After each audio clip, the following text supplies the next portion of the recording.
አርእስተ ዜና ምስ ፋውንዴሽን ቢል ጌትስ ዘለና ነባር ምትሕባር ክብ ብምባልን ኣብ ሓደሽቲ ዓውደታት ብምትሕባርን ክንሰርሕ ኢና ክብሉ ቀዳማይ ሚኒስትር አብይ አሕመድ ገሊጾም። ኣብ ዞባ ሰሜን ምዕራብ ኣብ ዝመጽእ ክራማት ንዝካየድ ወፍሪ ተኸላፈልሲ ልዕሊ 11 ሚልዮን ፈልሲ ንምድላውን ንምትካልን ይስራሕ ምህላው ተገሊጹ።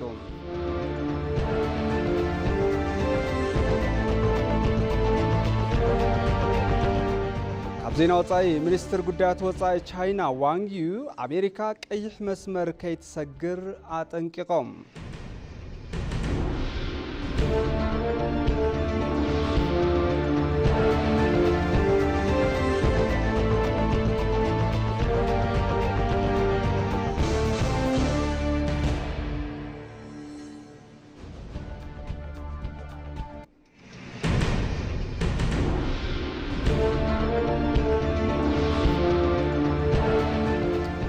ሰላም ጥዕና በለይ ኩራት ተመልከቲ ነሰዓት ዝተዳለው ዜናታት ሒዘ መጽ ያለኹ ምዜናታት ሓቢረኩም ጸንሕ ኣነ አብርሃም ፍሳሐየ ፈለማ ናብ ሓጸርቲ ዜናታት ከምርሕ ምስ ፋውንዴሽን ቢልን ጌትስን ዘለና ነባር ምትሕባር ክብ ብምባልን ኣብ ሓደሽቲ ዓውደታት ብምትሕባርን ክንሰርሕ ኢና ክብሉ ቀዳማይ ሚኒስትር አብይ አሕመድ ገሊጾም። እቶም ቀዳማይ ሚኒስትር ኣብ ማሕበራዊ ሚድያኦም ኣብ ዘመሓላለፍዎ መልእኽቲ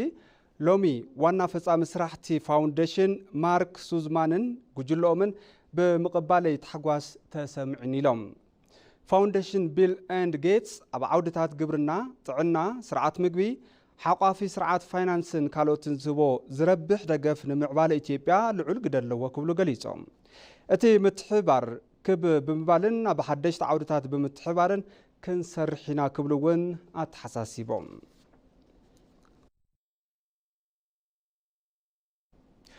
ቀዳማይ ሚኒስትር አብይ አሕመድ ውቅብቲ ኢትዮጵያ ንምፍጣር ዘኽእል ሓዱሽ ተግባርን ጎስጓስን ዕላው ገይሮም።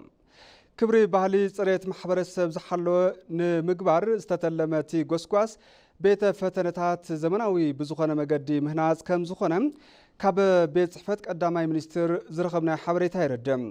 ነዚ ክብ ንምባል ሓደ መርኣይ ኣታኒጹ ኣብ አዲስ አበባ ምቕማጡ እውን ተሓቢሩ ኣሎ።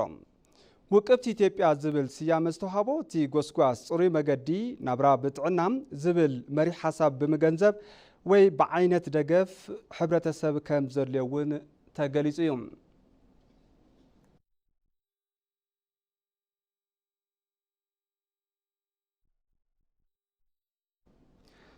ኢትዮጵያ ባንኪ ብሪክስ ኣብ ዝኾነ ባንኪ ኒው ዴቨሎፕመንት አባል ንምዃን እናሰርሐት ምዃና ሚኒስትር ጉዳያት ወጻኢ አፍሊጡም። አቀባሊ ቃል ሚኒስትር ጉዳያት ወጻኢ አይተ ነብዩ ተድላ ኣብ ቀረባ እዋን ኣብ አዲስ አበባ ዑደት ዝገበራ ምክትል ዋና ጸሓፊት ውድብ ሕብራት መንግስታት አሚና መሐመድ ምስ ሚኒስትር ጉዳያት ወጻኢ አምባሳደር ታዬ አጽቀሥላሴ ብምርኻብ ኣብ በዓል ብዙሕ ወገን ዲፕሎማሲያዊ ጉዳያት ከም ዘተዩ አልዒሎም። ኢትዮጵያ ኣብ ቀጻሊ ወርሒ ሓምለ ራብዓይ ኮንፈረንስ ልምዓት ፋይናንስ ብዕውት ኩነታት ንምክያድ ምድላው እናገበረት ከም ዝኾነት ብምግላጽ ነዚ ስራሕ ምስ ውድብ ሕብራት መንግስታትን ካልኦት ዓለም ለኸ ትካላትን እናተሰርሐ ከም ዝኾነ እዮም ገሊጾም። ብተመሳሳሊ ኣብ ዝሓለፈ ሰሙን ኣብ መንጎ ኢትዮጵያን ስሎቬንያን ክልቲኣዊ ምትሕባር ንምጥንኻር ዝዓለመ ምኽክር ከም ዝተገብረ ገሊጾም። ቀዳማይ ሚኒስትር ሊብያ ኣብ አዲስ አበባ ዝገበርዎ ዑደት ዕውት ከም ዝነበረ ብምግላጽ ኣብ ዑደቶም ድማ ምስ ቀዳማይ ሚኒስትር አብይ አሕመድ እተን ሃገራት ብሓባር ኣብ ዝሰርሕዎም ጉዳያት ከም ዝተዛተዩ አልዒሎም። ኣብ ሩስያ ከተማ ሞስኮ ዝተገብረ ምኽክር ኣባል ሃገራት ብሪክስ ብሚኒስትር ዴኤታ ጉዳያት ወጻኢ ዝተመርሐ ልኡኽ ኢትዮጵያ ከም ዝተሳተፈ ምግላጾም ተሓቢሩሎም። ኣብቲ መድረኽ ምኽክር ተሳትፎ ኣባል ሃገራት ከም ዝተገምገመን ንቐጻሊ ኣኼባ እቲ ጉጅለ እታወታት ዝኾኑ ሓሳባት ከም ዝተለዓሉን ሓቢሮም።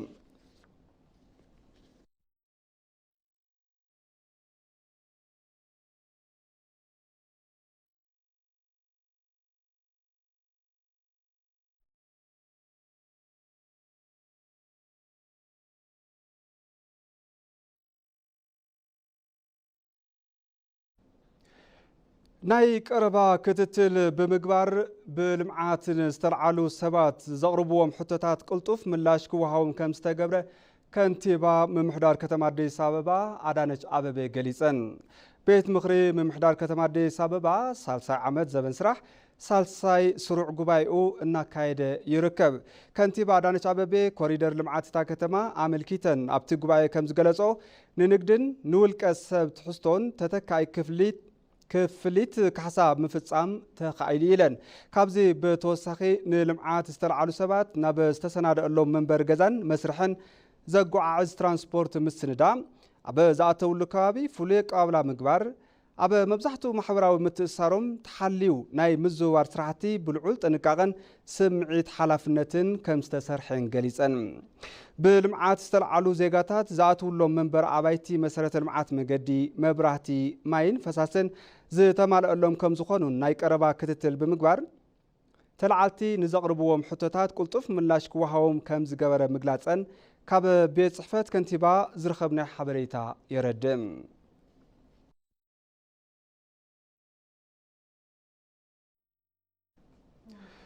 ንክልተ መዓልትታት እናተሳለጠ ዝጸንሐ መበል 16 ሓበራዊ መድረኽ ገምጋም ኣፈጻጽማ መንፈቕ ዓመት ኮሚሽን ሚኒስትራት ኢትዮ ጅቡቲ ተዛዚሙ ኣብቲ መድረኽ ኣብ ስምምዕነት ዝተበጽሐሎም ጉዳያት ከምኡውን ኣብ እዋን እቲ ስምምዕነት ብክልቲኡ ወገን ክትትል ተገይሩሎም መፍትሒ ክወሃበሎም ኣንፈት ዝተቐመጠሎም ጉዳያት ኣፈጻጸምኦም ገምጊሙ እዩ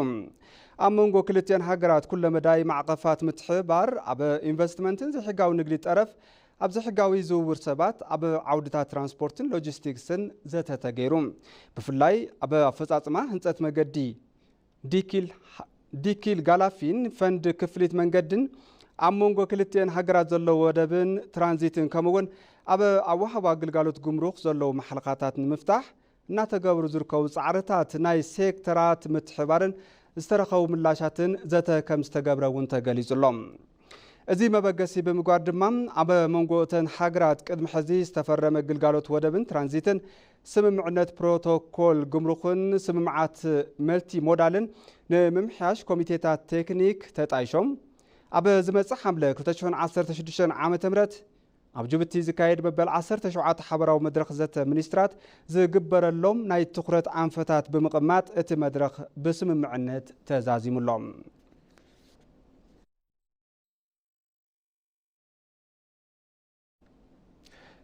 ዕውት ስራሕቲ ፖለቲካን ህንፀት ዓቕምን ቀጻልነት ንክህልዎ ክልላት ስራሕቲ ፖለቲካ ሕድድ ከጠናኽራ ኣለወን ክብሉ ሓላፊ ፖለቲካን ህንፀት ዓቕምን ዋና ቤት ጽሕፈት ፓርቲ ብልጽግና ዶክተር ሰማ ጥሩነህ ገሊጾም ገምጋም ኣፈጻጽማ ስራሕ ፖለቲካን ህንፀት ዓቕምን 9 ኣዋርሕ ፓርቲ ብልጽግና ኣብ ከተማ ኣሶሳ ይካየደሎም ኣብቲ መድረኽ ሓለፍቲ እቲ ዓውዲ ኩለን ክልላትን ምምሕዳራት ከተማን ተረኺቦም ዶክተር ሰማ ጥሩነህ ዕውትነት ቀጸልቲ ተግባራት ናብ ዝለዓለ ብርኪ ንምብጻሕ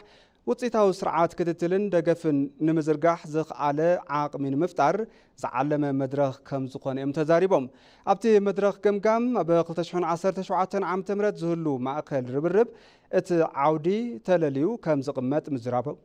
ካብቲ ፓርቲ ዝረኸብና ሓበሬታ የረድእ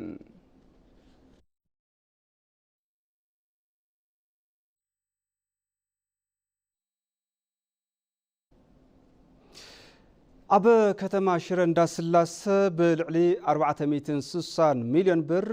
ዝተፈላለዩ ህንፀት ስራሕቲ መሰረተ ልምዓት ይሳለጠሎም እቶም ዝህነፁ መሰረተ ልምዓታት ኣስታት 63 ዓይነታት እንትኾኑ ካብዚኣቶም ከብልስቶን መንገድታት ጸጸርን መፋስስን ተረቋሕቲ እዮም ከንቲባ ግዚያዊ ምምሕዳር ከተማ ሽረ እንዳስላሰ ኣይተ ገብረ መድህን ዮሃንስ ኩሎም ህንፀታት ክሳብ ወርሒ ሰነ 2016 ዓ.ም ሙሉእ ብምሉእ ተዛዚሞም ንግልጋሎት ክፍቲ ከም ዝኾኑ እዮም ገሊጾም 60 ሚእታዊ ደቂ ኣንስትዮ ዘለውኦም ልዕሊ 900 መናእሰይ ቀዋምን ግዚያውን ዕድል ስራሕ ከም ዝተፈጠረሎም እውን ተሓቢሩ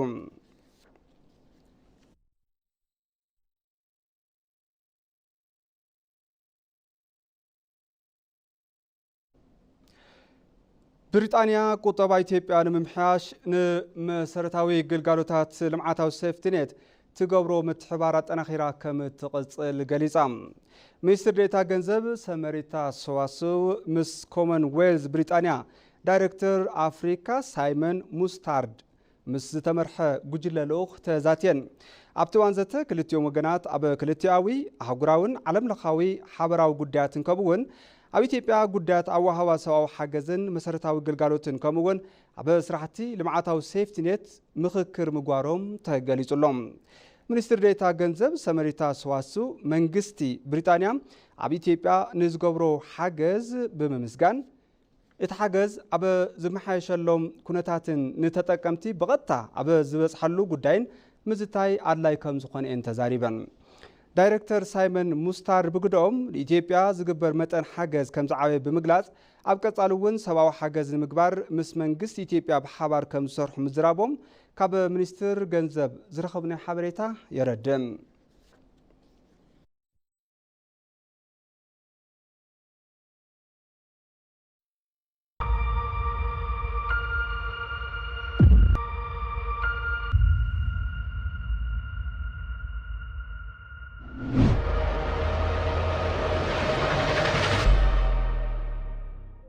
ኢትዮጵያ በርካታ የደን ሽፋን የነበራት ከጊዜ ወደ ጊዜ ያ ደን እየተመናመነ የመጣባት ሀገር ናት። እዚህ አዲስ አበባ እንኳን ከ15 ዓመት በፊት የነበራችሁ ሰዎች እንደምታስታውሱት ጧት አዲስ አበባ ስንነሳ ጉም ማየት፣ ጤዛ ማየት የተለመደ ነበር። አሁን ጉምና ጤዛ ማየትም ከተሞች አካባቢ ብርቅ እየሆነ መጥቷል። ምክንያቱም የአየር ጸባዩ በከፍተኛ ደረጃ ተጠቅቷል። ይሄን ለመቀየር ኢትዮጵያውያን ተባብረው በ2 3 4 ዓመት ውስጥ ይሄን ታሪክ መቀየር ያስፈልጋል የሚል ውሳኔ በመንግስት ታስቧል። የታሰበበት ምክንያት ችግኝ በመተከሉ ሀብታሞች ጥሩ ኦክሲጅን የሚተነፍሱና ለድሃ የሚከለከል አይደለም። ችግኝ ሲተከል ዝናብ የዘነበ እንደሆነ አርሶ አደር ይጠቀማል። ዝናብ የዘነበና ግድቦቻችን የሞሉ እንደሆነ የፈረቃ መብራት ይቀራል። ዝናብ የዘነበ እንደሆነና የአየር ጸባይ ተገማች ባልሆነ መንገድ የማይቀያየር ከሆነ በረሃብ የሚጠቃ ሰው አይኖርም ማለት ነው። ሁሉም ትላልቅ ሚዲያ እና ተቋማት በሚባል ደረጃ ኢትዮጵያውያን ተባብረው ተደምረው ለዓለም አስተማሪ የሆነ ነገር ሰሩ ብለዋል። ይሄ ጀስት ችግኝ መትከል ብቻ ሳይሆን ከራሳችን አልፈን ለሌሎቹ መልካም አርአያ የሆንበት አጋጣሚ ነው። ትምህርት ወስደንበታል።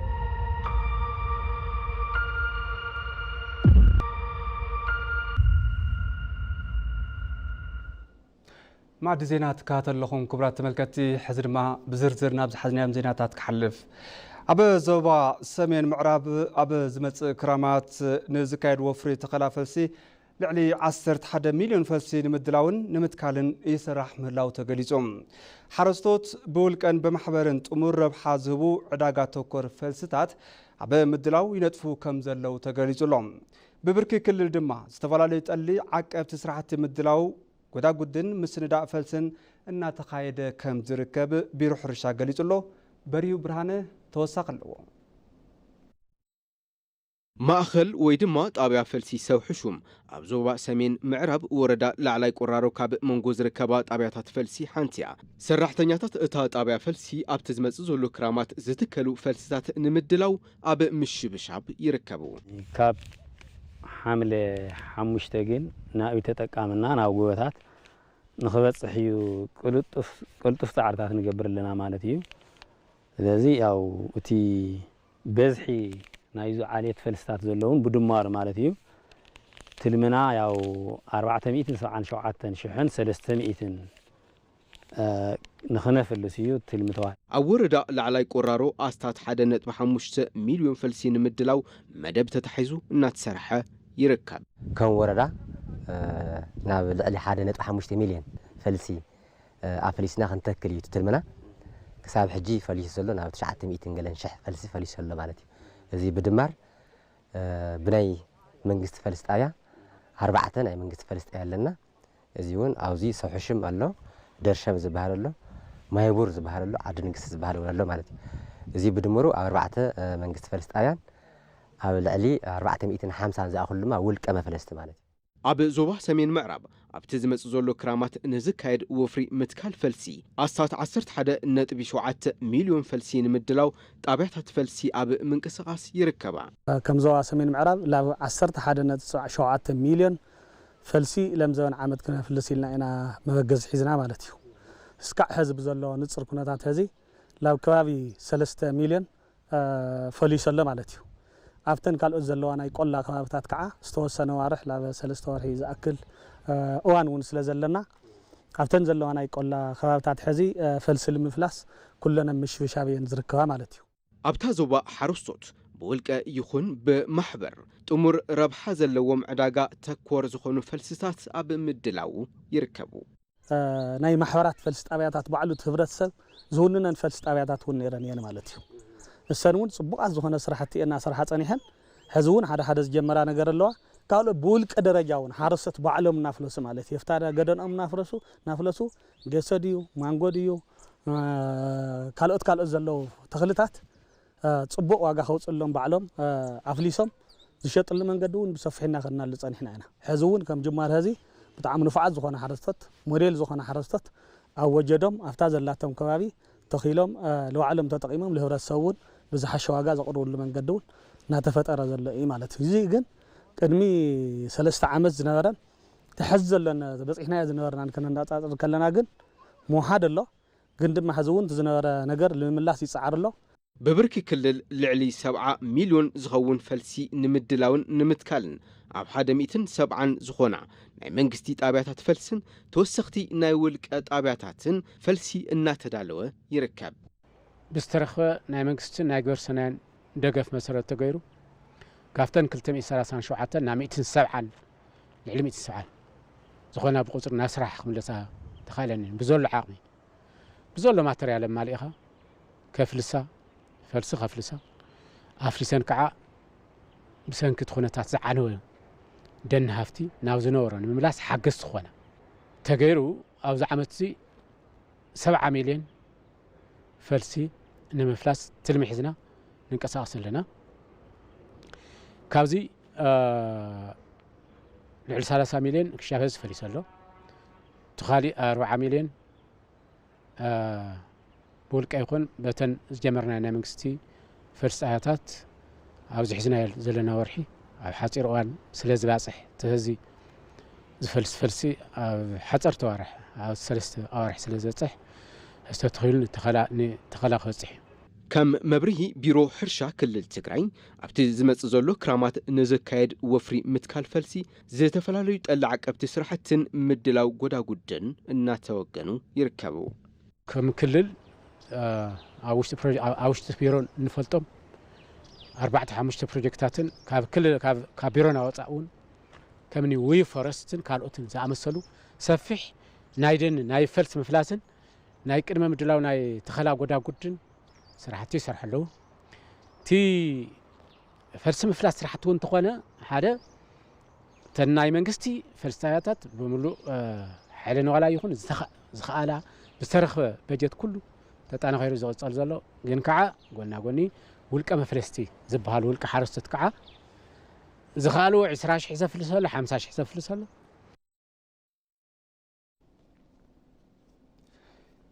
ንምርግጋጽ ምዕባለ ሃገር ኣብ ኩሉ ብርኪ ዘለዋ ደቂ ኣንስትዮ ምብቃዕ ከም ዝግባእ ተሓቢሩ ባይቶ ወከልቲ ህዝቢ ቋሚ ኮሚቴ ጥዕና ባህልን ስፖርትን ማሕበራዊ ልምዓት ደቂ ኣንስትዮን ማሕበራዊ ጉዳያትን ኣፈጻጽማ ስራሕ 9 ኣዋርሕ ገምጊሙሎም ንጸብጻብ ሪሳል ኦፒዮ ጌታቸው ኣለሙ ባይቶ ወከልቲ ህዝቢ ሳልሳይ ዓመት ዘበን ስራሕ መበል ካልኣይ ስሩዕ ኣኺቡ ኣሳሊጡ እቲ ባይቶ ንሚኒስቴር ደቂ ኣንስትዮን ማሕበራዊ ጉዳያትን ኣብ ሴክተራዊ ኣፈጻጽማ ስራሕ 9 ኣዋርሕ 2016 ዓ.ም ገምጊሙ እቶም ኣባላት እቲ ባይቶ ዝተፈላለዩ ሕቶታት ዘለዓሉ ኮይኖም ሚኒስትር ደቂ ኣንስትዮን ማሕበራዊ ጉዳያትን ኤርጎጌ ተስፋዬ መልሲ ሂበን ህፃናት አካል ጉዳተኞች አረጋውያንና ጎዳና ተዳዳሪዎች በስፋት ህፃናት ጉዳት አካል አረጋውያንን ጎዳና ሓደርን ኣብ ከተማ አዲስ አበባ ኣብ በበጎዳናኡ ኣብ ትካላት ሃይማኖት ኣብ ስራሕቲ ልመና ብበዝሒ ተዋፊሮም ይርከቡ ነቲ ፀገም ሙሉእ ብሙሉእ ምቕራፍ እንተዘይተኸኣለ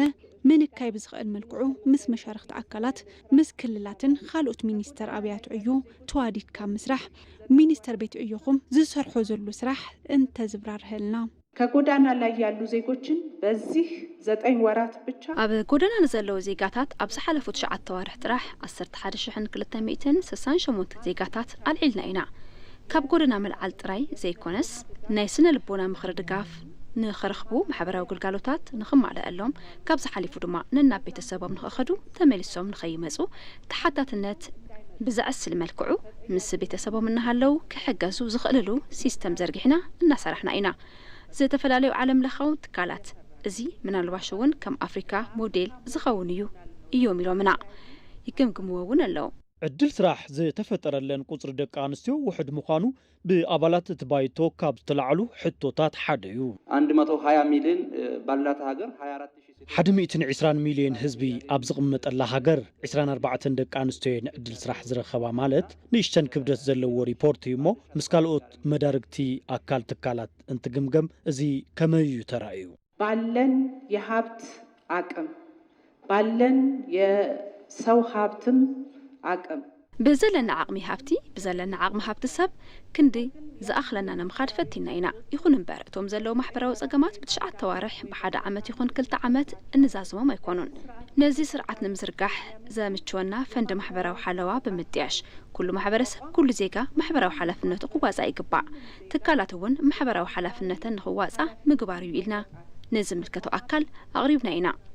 ኣብቲ ባይቶ ኣካቢት ቋሚ ኮሚቴ ጥዕና ባህልን ስፖርትን ማሕበራዊ ልምዓት ደቂ ኣንስትዮን ማሕበራዊ ጉዳያትን ወርቂ ሰሞማሞም ምዕባለ ሃገር ንምርግጋጽ ኣብ ኩሉ ብርኪ ዘለዋ ደቂ ኣንስትዮ ምብቃዕ ከም ዝግባእ ኣተሓሳሲበን የሴት ተተኪ አመራሮች ላይ ኣብቲ ተካእታ አመራርሓታት ደቂ ኣንስትዮ ዝጀመርኩሞ ስራሕ ንጽወር ኢና እንተኾነ ግን እኹል ኣይኮነን ናብ ታሕቲ ወሪና ክንሰርሕ ይግባእ ኣብ ታሕቲ ብቕዓት ዘለወን ደቂ ኣንስትዮ ኣብ ዘለዎ ናይ ምህናጽ ዕድል ትሑት እዩ ብተወሳኺ እውን ተተካእቲ ሒዝካ ንሰን ብቕዓት ንኽኾና ናብ መሰልጠኒ እናወሰድካ እተን ናብ መሰልጠኒ ዝኣትዋ እውን ንኽጥንክራ ምስራሕ ሃገር እንተምዕብል ኣብ ደቂ ኣንስትዮን ህፃናትን እንተተሰርሑ ጥራይ እዩ ካብዚ ወፃኢ ሃገር ምምዕባል ኣይትኽእልን ባይቶ ክልተ ህዝቢ ካብ ገምጋም ኣፈጻጽማት ሚኒስቴር ቤት ዕዮ ብተወሳኺ ቃለ ጉባኤ መበል 21 ስሩዕ ጉባኤ መርሚሩ ኣጽዲቑ ቃልሲ ጸረ ግዕዚና ህዝባዊ መሰረት ክሕዝ ከም ዘሎ ኮሚሽን ስነ ምግባርን ጸረ ግዕዚናን ፌደራል ገሊጹ በቲ ኮሚሽን ሃፍቲ ዘመዝገቡ ሃፍቶም ንምጽራይ ሕዝውን ዓቕሚ ምፍጣር ከም ዘድሊ ተሓቢሩሎ ንጸብጻብ ኣቤል ሙሉጌታ ዳሃብ ያሲን ሃገራት ብብልሽው ኣሰራርሓ ኣብ ዝፍተናሉ ዘለዋ ኣብዚ እዋን እዚ ኢትዮጵያ እውን ሓንቲ ካብተን ፈተና ዘጋጠመን ሃገራት ኮይና ኣላ ብቓልሲ ጸረ ግዕዝይና ብዙሓት ስራሕቲ እኳ ተተወገኑ ብኣንጻር ዝፍጸሙ ዘለዉ ግዕዝዮ ኣሰራርሓታት ግና ሕዚ እውን እኹል ዘይምዃኑ ኮሚሽን ጸረ ግዕዝይና ፌደራል ይገልጽ ከም ሃገር ቃልሲ ጸረ ግዕዝይና ዘተሓባብር እቲ ኮሚሽን እቲ ቃልሲ ነቲ ዝድለ ሽቶ ንምውቃዕ እቲ ቃልሲ ጸረ ግዕዝይና ህዝባዊ መሰረት ምትሓዝ የድሊ ይብል የጸረ ሙስና ትግል ውጤታማነት ከሚገለጽባቸው መንገዶች አንዱ ቃልሲ ጸረ ግዕዝይና ካብ ዝግለጸሉ መገዲ እቲ ሓደ ብህዝባዊ መሰረት ምሓዝ ጉዳይ እዩ ሓፈሻዊ ስርዓት ፖለቲካ ናይ ምዝባዕ ዓቕሚ ዘለዎ ብሓፈሻ ሃገረ መንግስቲ ዝፍትን ከቢድ ገበን እዩ ነዚ እውን እዩ ኩሉ ህዝቢ ናይዚ ጸረ ግዕዝይና ቃልሲ በዓል ዋና ክኸውን ዘለዎ ኣብዚ ሕዚ እዋን ኣብ ኢትዮጵያ ካብ ዘለዉ ቀንዲ ፈተናታት ውሽጢ ካብ ስእነት ሰላምን ስእነት ስራሕን ቀጺሉ ብልሽው ኣሰራርሓ ኣብ ሳልሳይ ብርኪ ከም ዝርከብ ይግለጽ ብፍላይ ድማ ጸገም ሰናይ ምምሕዳር ዜጋታት እንዳንጸርጸረ ይርከብ በእኛም ኮሚሽን በክልሎችም በፌዴራልም የሙስና ተጋላጭ ብናህና ኮሚሽን ብክልላትን ፌደራልን መጽናዕቲ ተቃላዕነት ብልሽው ኣሰራርሓ ተኻይዶም እዮም እዞም መጽናዕትታት ዘርእይዎ ኣብ ወሃባ ግልጋሎት መንግስቲ ብዙሕ ጸገም ከም ዘሎ በብብርኩ ዘሎ መራርሓ ካብ ብልሽው ኣሰራርሓ ዓርሱ ምርሓቅ ኢሉ እውን ምቅላስ ከም መለክዕ ኮይኑ ወሪዱ ኣሎ ብኻልኣይ ብርኪ ድማ ግብረ ሓይልታት ክትትል እናተገበረ እናተገምገመ እዩ ኮሚሽን ጸረ ሙስና ዝምርሐሉ ፖሊሲ ቅድም ክብል ኣይነበረን ሕዚ ግና ኣንፈትን ጠመተን መንግስቲ ስለ ዘሎ ሓፈሻዊ ምድላው ፖሊሲ ተገይሩ እዩ ኮሚሽን ጸረ ግዕዝይና ካብ ዝወስዶ ቃልሲ ተሓደ ምምዝጋብ ሃፍትን ስራሕቲ ምጽራይ ሃፍትን ተሓደ እኳ እንተኾነ ዓቕሚ ምዝማን ግና ዝጠልብ እዩ የሀብት አስመዝገብ መረጃ ለማጣራት የአቅም ችግር አለ እውነት ለመናገር መረዳእታ ምምዝጋብ ሃፍቲ ንምጽራይ ጸገም ዓቕሚ ኣሎ ገለ ሃገራት ብቐሊሉ ኦንላይን ዝረኽብሉ መረዳእታ ኣሎ ኣብ ሃገርና ግና ሰብ በኣካል ከይዱ እዩ መረዳእታታት ዝወስድ ባንኪ ኸድካ ቢሮ መሬት ትራንስፖርት ቢሮ መረዳእታ ኣምጺኻዩ ነዚ ድማ ሰፊሕ ዓቕሚን ግዘን ዝሓትት እዩ እዚ ከምዚ ኢሉ እውን በዚ ጸገም ኢና ንጓዓዝ ዘለና ብምዃኑ ነቲ ጸገም ንምፍታሕ ብብርኪ ፌደራል ስርዓት ምትእኽኻብ መረዳእታን ምዝማን ምትእስሳርን ስራሕቲ ተጀሚሮም እዮም። ለምሳሌ በፌደራል ደረጃ 123 የሚሆኑ የመረጃ ማሰባሰቢያ ሲስተሞች ንኣብነት ብብርኪ ፌደራል 123 ዝኾኑ መረዳእታ መተኣኻኸቢ ሲስተማት ተዘርጊሖም እዮም ንኩሎም ባንክታት ብቴክኖሎጂ ክንበጽሖም ንኽእል ኢና ሕድሕድ ሃፍቲ ዘመዝገበ ውልቀ ሰብ ኣበይ ባንኪ ክንደይ ገንዘብ ኣመዝጊቡ ክንደይ ከለዎ ዝብል ንምርግጋጽ ዘኽእል ዕድል ተፈጢሩ ምስ መሬት ተተሓሒዙ ድማ ኣብ ሸገርን ከተማ ኣዲስ ኣበባን ናብ ሲስተም ብምእታው ንርእየሉ ኩነታት ተፈጢሩ እዩ በቲ ኮሚሽን ኣብ ምምዝጋብ ሃፍቲ ለውጥ እኳ እንተመጸ መረዳእታ ብዝግባእ ኣብ መሃብን ምምዝጋብን ግና ጉድለታት ከም ዘለው ተገሊጹ እዩ። ከተማ አዲስ አበባ በዝሓፀረ እዋን ዓለም ለኻዊት ተወዳዳሪት ከተማ ንምግባር ለይትን ቀትርን ይስራሕ ምህላው ኣብቲ ስራሕ ዝተዋፈሩ ወገናት ገሊጾም። ሙሉ ብርሃን ግርማ ዘራሪባቶም ኣላ። ዕላማ ልምዓት ኮሪደር ከተማ አዲስ አበባ ከም ሽማ ዝዓንበበት ንነበርቲ ምቹቲ ልዕል ክብል ከሎ ድማ ማእኸል ቱሪዝም ንምግባር ዝዓለመ እዩ። ነዚ ሓሳብ ናብ መሬት ንምውራድን ንተግባራዊነቱ ብርክት ዝበሉ ክኢላታት ዝሞያ ለይትን ቀትርን እናሰርሑ እዩ ዝርከቡ። ኢንጂነር ተገኙ ኣብ ኮርፖሬሽን ኢንጂነሪንግ ኢትዮጵያ ተቆጻጻሪ መሃንዲስ እንትኾኑ ኣካል ዝልምዓቱን እዮም። ኢንጂነር ተገኑ ብዛዕባ ልምዓት ኮሪደር ከም ዝስዕብ የብራርሁ። የዚህ ፕሮጀክቱ ትልቁ ዓላማ አንደኛው ውበቱን የከተማውን ደረጃውን ከፍ ለማድረግ ነው። ናይዚ ፕሮጀክት ዋና ዓላማ ከተማና ብጽሬትን ብጽባቐን ንነበርታ ምቹት ምግባር እዩ። እቲ ኻሊእ ድማ ቅድም ክብል ዝተሰርሑ መንገድታት ምፍራስ ሕዚ ብዘለሉ ስታንዳርድ ልክዕ እናሰርሕና ኢና ንርከብ። ምርኣይ ንዝተሰኣኖም ንጉዳት ኣካልን ምቹው ዝኾነ መንገዲ ኢና ንሰርሕ ዘለና። ፋውንቴን በብቦትኡ ብዝተወሰነ ኣፈላላይ ርሕቐት ንክህልዎ ተገይሩ ዲዛይን ተሰሪሑሉ እዩ። ቅድም ክብል ካብ ዝነበሩ ኣሰራርሓታት ፍልይ ዝበለ እዩ። ኣብ ከተማ አዲስ አበባ እናተሳለጡ ዘለው ስራሕቲ ልምዓት ኮሪደር ነታ ከተማ ተኣምራዊ ዝመስል ኩነታት ልዕሊ ምቕያሮም ዕድል ስራሕውን እናፈጠሩ ይርከቡ። መንእሰይ ኣልማዝን ምንተስኖት ተረባሕቲ እዚ ዕድል ስራሕ እዮም። እኔ እዚ ስራ ላይ አሻራዬን በማስቀመጥ ደስ ያለኝ ነገር ያው ስራ ኣነ ኣብዚ ስራሕ ናይ ባዕለይ ዝኾነ ኣሰር ብምቕማጠይ ብጣዕሚ ተሓጒሰ እየ። ዕድል ስራሕ እውን ረኺበ እየ። ሃገረይ ውቅብቲ ኮይና ንኽትርአየለይ ካብ ዘለኒ ባህጊ ዝተለዓለ ሕጉስቲ ኮይነ እየ እናስራሕኩ ዘለኹ። ኣብዚ ንኽሳተፍ ዕድል ንዘመቻቸውለይ እውን ከምስግን ይደሊ። እኔ እንደራሴ በጣም ትልቅ ደስታ ነው ተሰማኝ። ኣነ ብወገነይ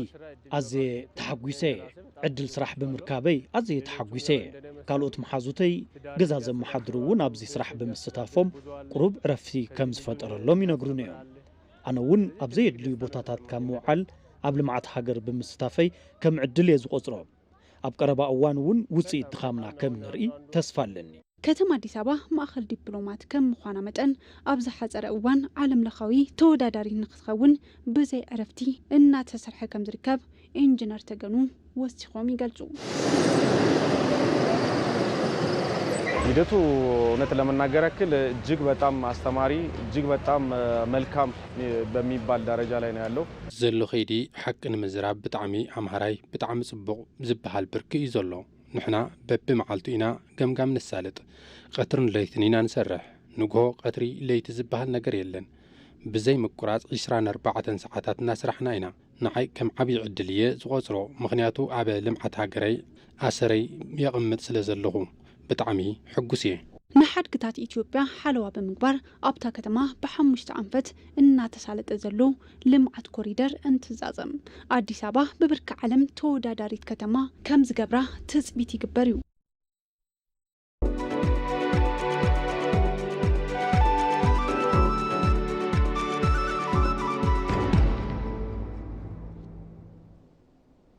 ዜና ዕዳጋ ኣብታ ርእሰ ከተማ ብዝሓለፉ 9 ኣዋርሕ ን1921 ሰብ ሃፍቲ ሓዱሽ ፍቃድ ኢንቨስትመንት ከም ዝተዋሃበ ኮሚሽን ኢንቨስትመንት አዲስ አበባ ኣፍሊጡ። ዳይሬክተር ገምጋም ክትትል ምድላው ትልምን በጀትን እቲ ኮሚሽን እናትነሽ ታመነ ንትካል ፕሬስ ኢትዮጵያ ከም ዝገለጾም ኣብ 9 ኣዋርሕ እቲ በጀት ዓመት ን2514 ሰብ ሃፍቲ ሓዱሽ ፍቃድ ኢንቨስትመንት ንምሃብ ተተሊሙ ን1921 ሰብ ሃፍቲ ፍቃድ ተዋሂቡ ኢለን። ብዋናነት ኣብ ዘፈር ኮንስትራክሽን፣ ግብርና ከተማ፣ ማኑፋክቸሪንግ፣ ግልጋሎትን ዝሳተፉ ሰብ ሃፍቲ ፍቃድ ከም ዝወሰዱ ድማ ሓቢረን ኣለዋ ብተወሳኺ ን149 ሰብ ሃፍቲ ፍቃድ መስፋሕፍሒ ኢንቨስትመንት ንባሃብ ተተሊሙ ከም ዝነበረተን ዳይሬክተር ብምዝኻር ን199 ሰብ ሃፍቲ ፍቃድ መስፋሕፍሒ ኢንቨስትመንት ክወሃብ ምኽኣሉ ኣመላኺተን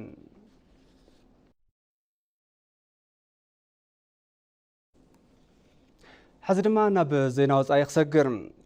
ሚኒስትር ጉዳያት ወፃኢ ቻይና ዋንጊዩ ኣሜሪካ ቀይሕ መስመር ከይትሰግር ኣጠንቂቖም እቶም ላዕለዋይ ቻይናዊ ዲፕሎማሰኛ ምስ ኣሜሪካዊ መዘንኦም አንቶኒ ብሊንከን ኣብ ርእሰ ከተማ ቤጂንግ ድሕሪ ምርኻቦም እዩ ነቲ መጠንቀቕታ ሂቦም ዘለዎም ዝምድና ክልቴን ሃገራት ክረጋጋእ ከም ዝጀመረ ዘመልከቱ እቶም ሚኒስትር ጉዳይ ወፃኢ እንተኾነ ግን ብገለ ኣሉታዊ ረቋሕታት ይፍተን ምህላው እዮም ተዛሪቦም ጸሓፊ ጉዳያት ወፃኢ ኣሜሪካ ብሊንከን ብወገኖም ምስ ፕሬዚዳንት ሺ ጂንፒንግ ድሕሪ ዘካየድዎ ርክብ ንጋዜጠኛታት ኣብ ዝሃብዎ መብርሂ ብዛዕባ ዘለና ፍልልያት ብንጹር ክንላዘብ ኣለና ኢሎም አንቶኒ ብሊንከን ኣብ ውሽጢ ሓደ ዓመት ንካልኣይ ግዝኦም ናብ ቻይና ዝኸዱ ንዝሓርፈፈ ዲፕሎማሳዊ ዝምድና ኣሜሪካን ቻይናን ንምምሕያሽ ዝዓለመ ከይኮነ ከም ዘይተርፍ ይግመት ኣብዚ ቀረባ ዓመታት ብሰንኪ እቲ ቻይና ናተይ ትብሎ ታይዋንን ባሕሪ ደቡብ ቻይናን ከምኡውን ኣሜሪካ ዘንበረቶ ንግዳዊ እገዳታትን ኣብ መንጎ ክልቴን ሓያላት ሃገራት ምትፍናን ተፈጢሩ ምጽንሑ ይፍለጥ ቅድሚ ሒደት መዓልታት ኣሜሪካ ነቲ ብቻይናዊ ትካል ዝውነን ቲክቶክ